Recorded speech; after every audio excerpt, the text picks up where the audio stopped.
Hey everyone, we're back. I am Sarah Walworth. I am the owner of the Tech Editor Hub, and I am a knit tech editor. And joining me today live to answer your questions about crochet tech editing is Melissa, me. I am a knitwear and crochet tech editor, and I also do grading for both. And I've been crocheting since I was 11 or 12, and knitting since I was about college age. So I love to do both. So we are doing this little session today to talk about crochet tech editing and also to find out from Melissa some new things about the course that she is offering on the Tech Editor Hub. So she has spent months getting this course ready, and I want to find out more from you, Melissa, about why you did this and how you ended up coming into being not only a crochet tech editor, but also a course instructor. So tell me first how you got into crochet tech editing. Tell me a little bit about yourself. Okay, so way back, a couple years ago, I had taken the original Learn to Tech Edit course by Jolie, and that was knitting focused. Because I spend a lot of time knitting, I had decided that this would be a great addition to my design business to add tech editing services. Plus, I liked to do the tech editing. As a kid, I was one of those little girls that would be telling her friends, let's play school. And I'm going to give you worksheets and I'm going to grade your worksheets and check your grammar. And so, anyhow, fast forward a few years later, and I decided that I would like to add tech editing services to my business in addition to designing. And that's where I started. But I kept seeing, particularly on these Facebook groups, people looking for crochet tech editors. And it seemed like for every 10 knitting editors, there was maybe like 1, 2 crochet editors, and they always seem to be the same people. My thoughts were, if I can edit knitting and I know how to crochet and I can read a crochet pattern, why can't I edit crochet patterns too? So I started small. I only did basic things at first. And then as I realized that, hey, I can do this, then I started to expand. And my last edit was for a bridal gown, actually. So very advanced, very advanced. That's a lot of real estate to edit. It's like Yes. Well, mostly and floor length. it's floor length, and I'll be honest with you, it's just pieces. You have the top piece, you have the skirt piece, and then you have the embellishment pieces. And if you can edit any or all of those different pieces separately, you can edit a bridal gown. So Right. that's Yeah. how I ended up becoming a crochet tech editor. And I still do both. I still edit for knit and crochet designers. And I still love it. But I found that I was getting swamped with work, and I love all of my clients. I have the best clients. But I kept having to send new designers that were contacting me for services to my colleagues saying, hey, does anybody have availability? I can't fit all of these clients in because right now I'm only editing as a part-time thing because I have other obligations that take priority. So when we started the grading class, I noticed there wasn't anything for crochet tech editing on the Tech Editor Hub, and that's when we talked, Sarah. And I said, let me put something together. Let me see where I end up with this. And here we are. What, 6-8 months later, Yes. with a course, That's that's ready. fantastic. Yeah. So over the last few weeks, we've gotten over 50 questions for you Yes. Yes. about crochet tech editing, about the course. So I was wondering if we could spend a few minutes to just talk about the answers to some of these questions, if Yeah. I can ask them of you, and then Yeah. I'd like you to embellish a little bit, maybe on even what you did in responding to them in your previous videos, which are now on our website. Mm-hmm. And for those of you that are watching live, please throw your questions into the comments. And we'll make sure, Melissa, can you see the comments? I hope. Yes, I can see the Oh, comments. awesome. So, and we'll answer them here now. We'd love to do that. So we sent an email and we asked people, what are your top 2 questions about tech editing a crochet pattern? And Mm-hmm. the questions that we got are really interesting. I know Mm-hmm. you mentioned that you are first a knitting tech editor. So how is tech editing a crochet pattern different from tech editing a knitting pattern? Well, besides the obvious that one is crochet and one is knit, sometimes the patterns can be written in a different manner. If you pick up a knitting pattern from a knitting magazine and you pick up a crochet pattern from a crochet magazine or independent designer, however you want to look at them, you'll notice a lot of knitting patterns are very structured and everything is put in a very logical, precise order because you have all these stitches on your needles and every stitch has to be accounted for. Whereas in crochet, all the steps will be listed out generally, but you don't have all these stitches on your needles because you're using generally one stitch on a hook. Now, Right. Tunisian crochet is a different thing, and so we'll just set that aside for now. But you'll have to choose to do something with every stitch on your knitting needles versus with a crochet hook. You can just fasten that stitch off, count over stitches, and pick up and start creating over there. The height of the stitches can be different in crochet. So you can actually, instead of making short rows by back and forth, like knitting does to build your work so that you have a nice rounded shape, you can actually just make the stitches on the outside of the piece smaller, bigger, bigger, bigger, and then you end up with your nice rounded edge if that's what you choose to do. So the stitches are different and the wording and the general feel of a pattern is different. And there are certain things you have to look for specific to crochet patterns, such as making sure that if applicable, you have turn directions, that the first stitch is explained clearly, what if it's counted as part of the stitch count, or if it's not, it's just going to be an extra thing that makes sense if you crochet, but maybe won't make sense if you're just a knitter. So there's a couple differences. I can't remember. Do you crochet, Sarah? I do. Okay, so I you don't probably edit crochet though, because I don't, my brain can't do that. It's too freeform, like you said. yes, The stitches yes, can be any shape, size. You can put your hook anywhere. So I feel like it might be a little bit trickier because you don't have the stitches that have to, like in knitting, where they are loops within loops. yes. It's definitely very much a free spirit type of feel to it. The other thing is that you'll have in knitting, generally, like you said, it's one loop in one loop, building upon that. But with crochet, it could be 6 stitches in the stitch below it, Or in the and then you skip skates. 3, and you've Right. got to make sure that that all lines up and it's presented in a manner where if you've got 3 double crochets, it's not double crochet, double crochet, double crochet. It's double crochet, double crochet, double crochet to make this fan type of shape, if that makes sense. So So do you use pictures a lot of the piece that you're working on yes, to edit? So to just yes, double check that yes, the stitches are where they're supposed to be and it is the appearance that the pattern is saying it will yeah. be?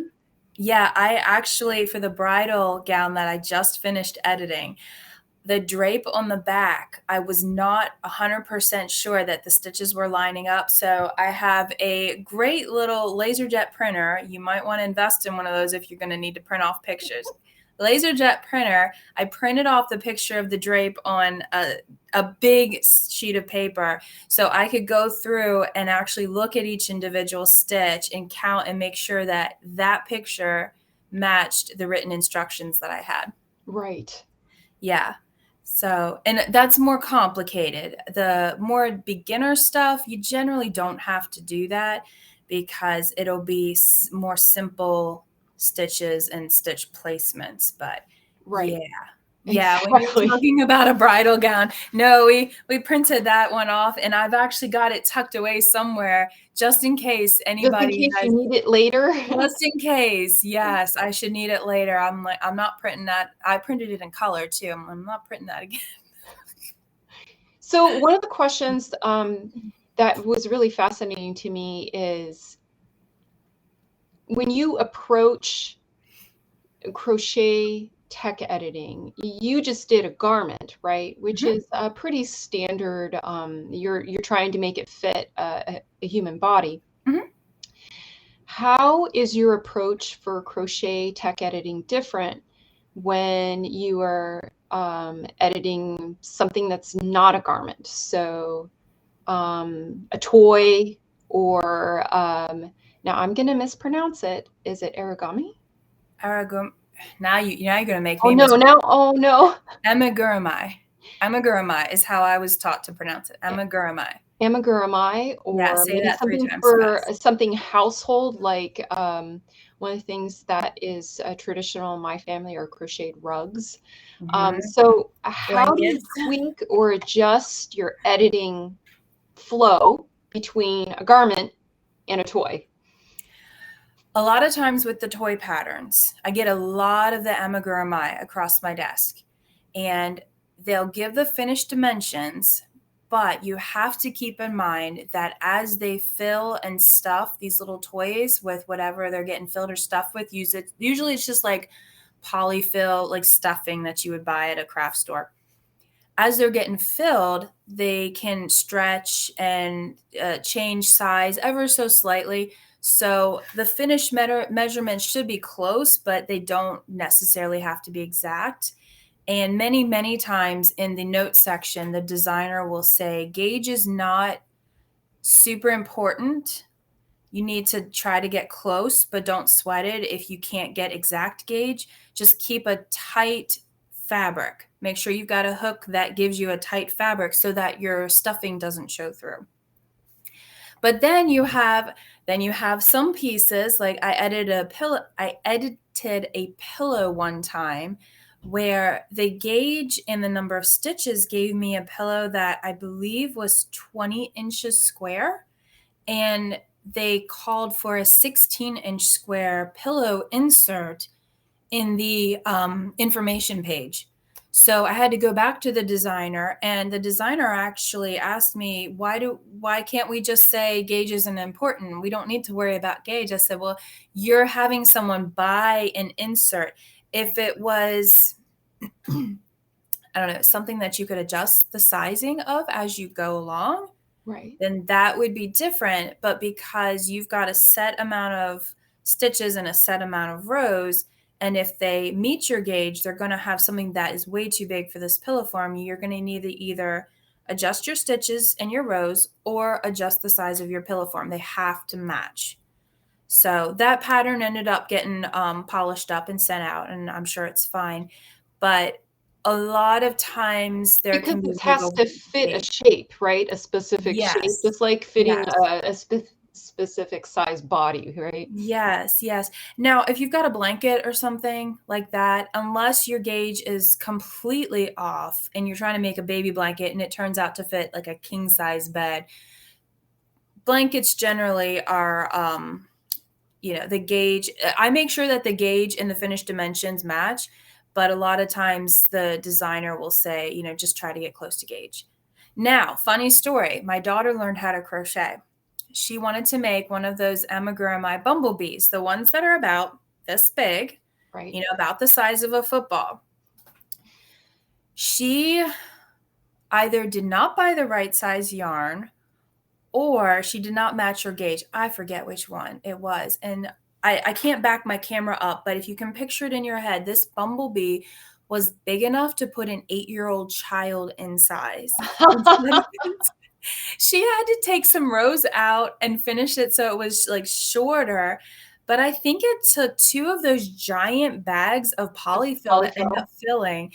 So in that case, yeah, I mean, there wasn't a pattern that I edited. I could go back and take another look at it, but I could have sworn that we bought the correct yarn and the correct size hook and she met gauge, but it was so big. That's interesting. It's a bolster pillow now. Oh, hey, that would be a good bolster pillow. It is a good bolster pillow. So yeah, the differences in editing crochet garments versus crochet household items or toys is slight, but it's still pretty much the same as when you're editing for knitwear.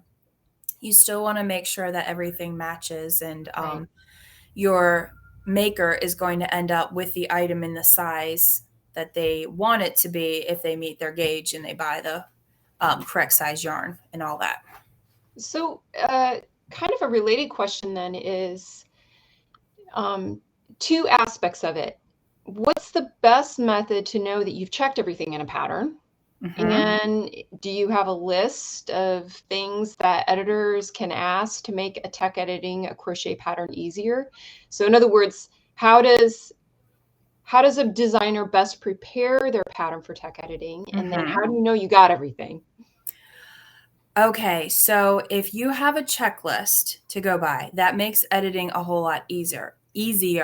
If you're a designer wanting to submit your pattern to a tech editor, look for a checklist, say online, or a pattern template, or anything you can look at to compare your pattern to make sure you haven't forgotten important things like finished measurements or an abbreviations list or page numbers or a copywriter, little things like that.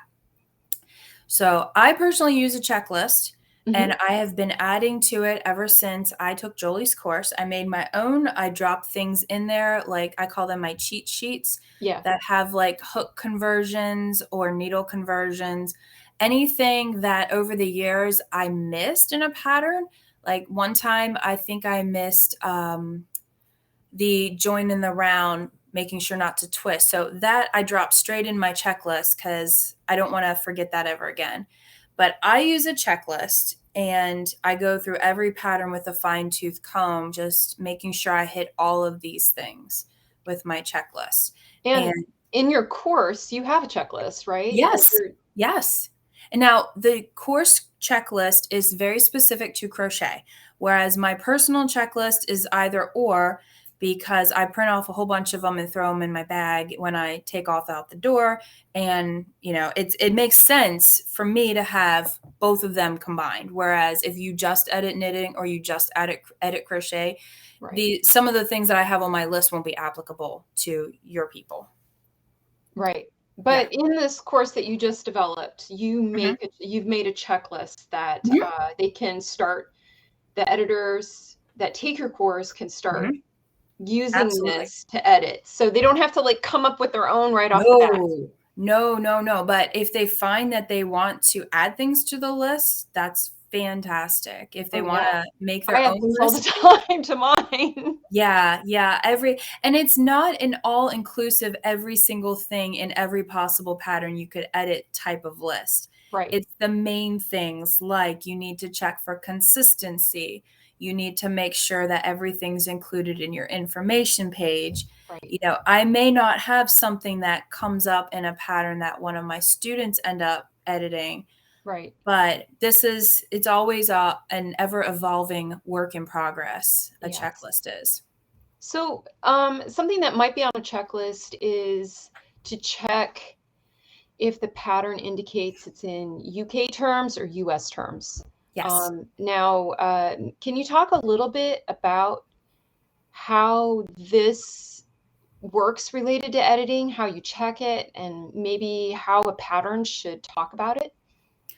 All right. So, all of my clients that have crochet patterns, I like to suggest that they include in their notes somewhere, this pattern uses UK terminology, or this pattern uses US crochet terminology. Oh, well, maybe back up and explain Yes. why there's a difference. Okay, so in other countries, UK and other countries, things like a double crochet here would be, and honestly, I have to pull up my list, but would be a different term. I think it's a treble crochet there.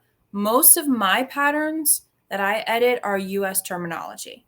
Hmm. However, I have seen patterns come across my desk where it's UK terminology instead. So, for example, what we call gauge here in the US, the number of stitches and the number of rows that you have in a certain size swatch, is called tension over there.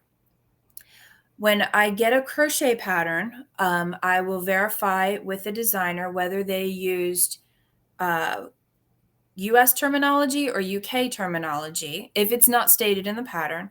And then I have a checklist, a cheat sheet, and we provide this to our students too as a downloadable, where you can go through the pattern and double check that all of the stitches and the tension and other different types of terminology matches one set or another based upon what the designer chose. That being said, I do have one designer that chooses to mix and match, but she defines everything clearly and it works for her. So as long as she's consistent, Yes, she can do what she, and this is another thing. At the end of the day, it's not my pattern. I'm not right. rewriting patterns, putting them in my voice.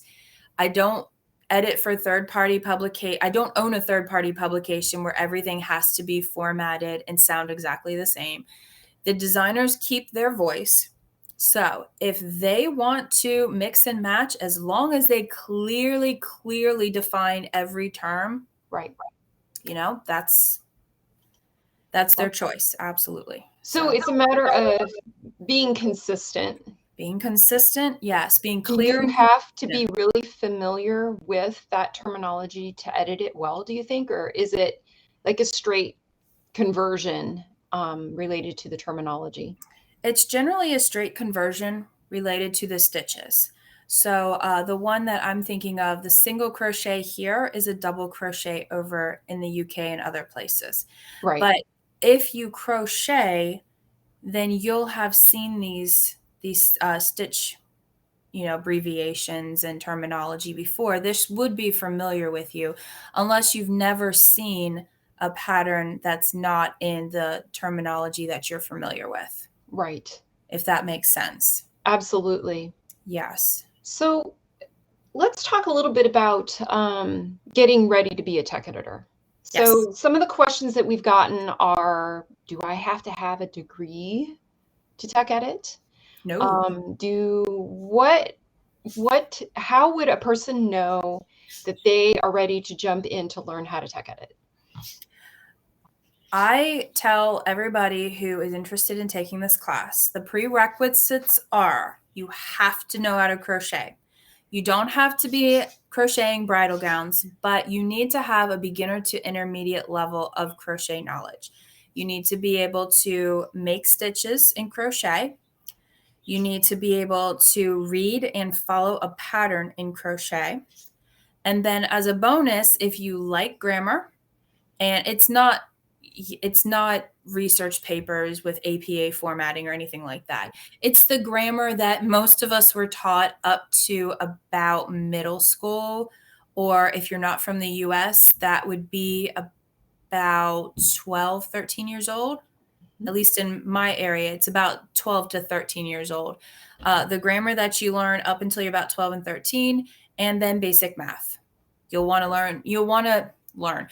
know, learn if you haven't, but know how to add, subtract, multiply, divide. Rounding is a very important one. Multiples, if you've got multiples, like if you're an older person like me and you were made to memorize your multiplication tables and you know your multiples of 6 or 8 or whatever, that's helpful, but not 100% necessary. You just have to know how to crochet and how to read and follow a crochet pattern, because I like to explain it. The flip side of that is if you're a knitter and you're interested in learning how to tech edit crochet patterns, would you want somebody who only knows how to crochet to edit your knitting pattern if they don't know how to knit? And I'm pretty sure the answer is no. So you have to know how to crochet. That's the basic prerequisite. And how to read a crochet pattern, which is something, that's why I don't edit crochet. I think I followed a crochet pattern once. I mean, it's a free form craft in a lot of ways. And I learned without following any patterns. I put that in there because there are a lot of people that crochet without patterns. They like to just wing it. and make the chain until it fits a certain area and then add stitches to that. And that's wonderful. But that is, if you cannot follow a pattern, then you can't edit somebody else's pattern. Exactly. Yeah. So, what about, like, they don't have to have a degree. So No. this is not, this is a specialized skill, but you don't Mhm. have to have a particular level of education in order to be a crochet tech editor. I would say not. I would say not. The more familiar you are, sorry, I can't speak this morning. The more familiar you are with your basic grammar and your basic math, the better off you'll be. So how about for math? Do they need to know how to use a spreadsheet? They will want to learn how to use a spreadsheet. It is possible for them to check everything with a calculator or a pen and a piece of scrap paper. That will not be the most time, the time effective way to do things, though. If you can get a spreadsheet of your choice and learn how to do the basics with it. We're not talking like pivot tables or anything like that. We're talking your basic, probably what they would teach in middle school or high school, like 13 to 16, 17 years old here in the US.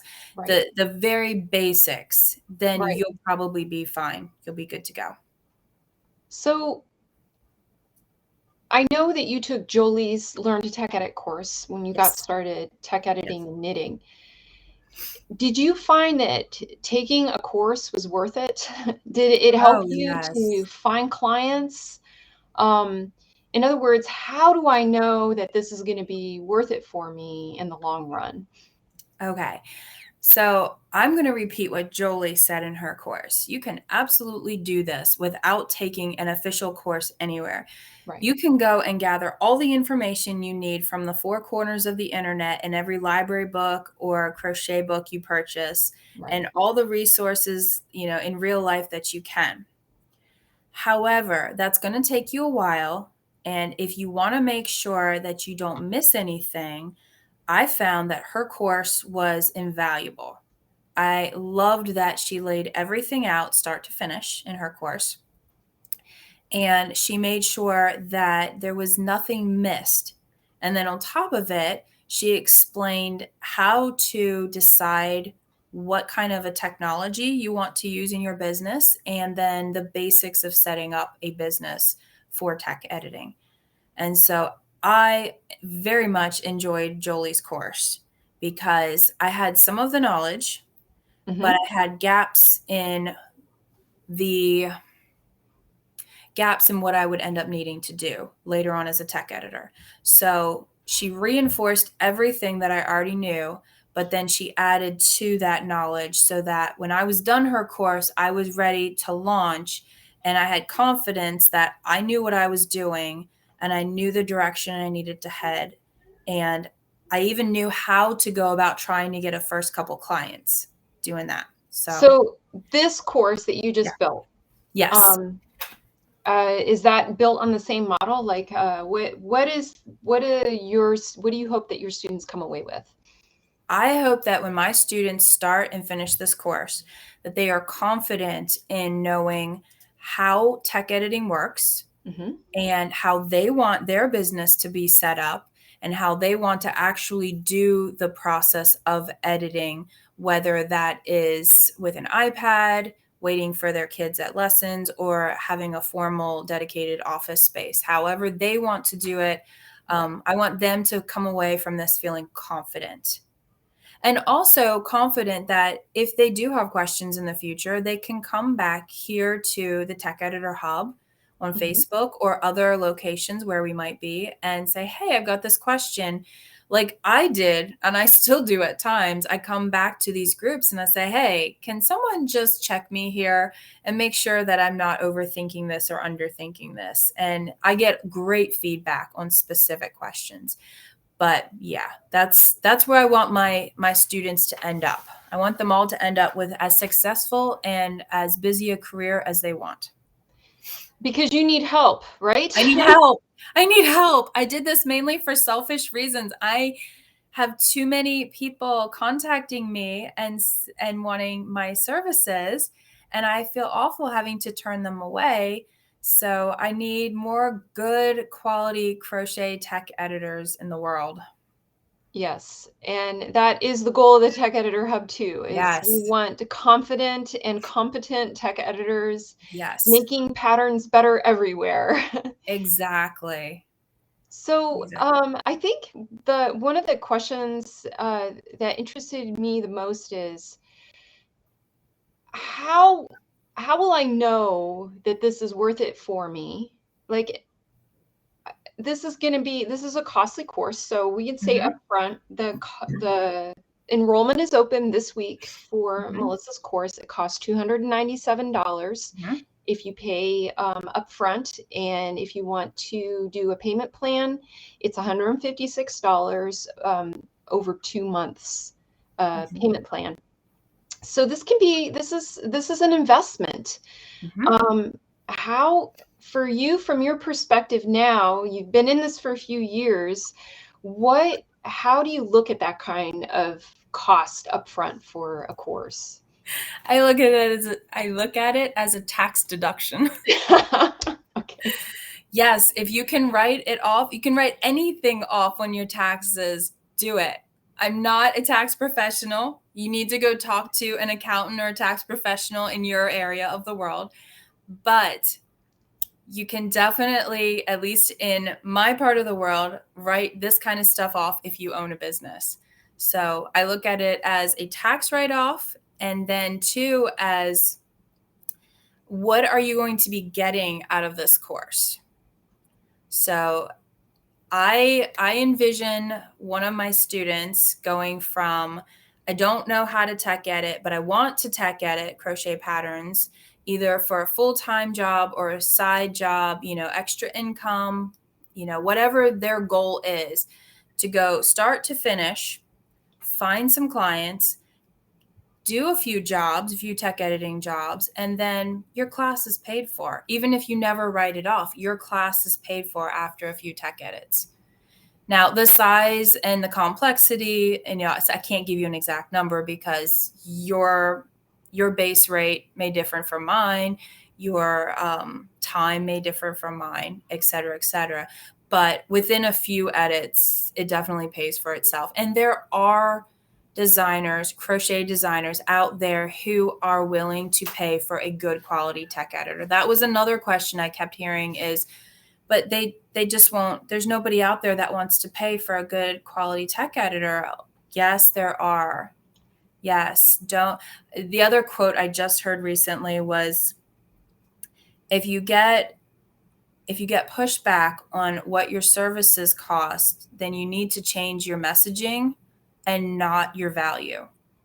Mhm. You have an incredible value to these designers because you help build their reputation, Right.